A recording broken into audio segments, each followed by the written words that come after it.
I was born lucky. Nay, not born lucky, as you shall hear, but lucky soon after, and ever after. My mother and father were starving poor, and dreaded another mouth to feed.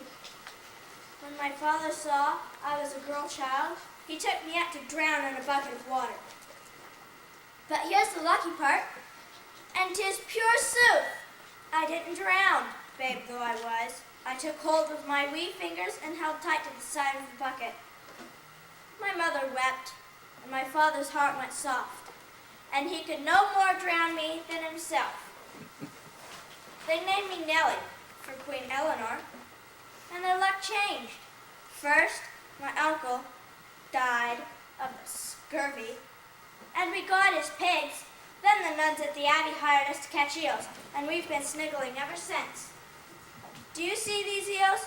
Fresher than the day they were born, and fat as priests.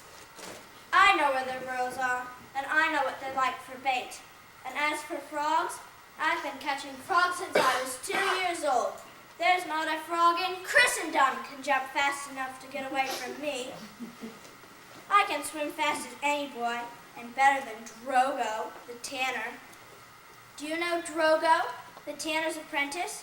I can't point him out to you because he'd see me. He's always staring at me.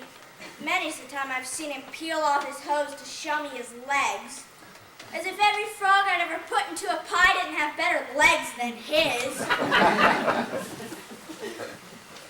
We had a brawl last summer. I said 'twas the fault of the tanners the river stank, and he said 'twas the fishmongers, which is pure folly. 'Tis surely God's will that fish should rot in the water, but beasts should rot on land.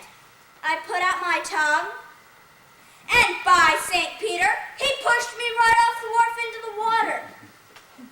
And then, poor fool, he thought I would drown, I who couldn't drown when I was 3 hours old. He splashed in after me, and I dove down deep and grabbed his foot. I ducked him 3 times and served him right. Only then, I had to drag him out of the water because it turns out he can't swim. So I suppose you could say I saved his life.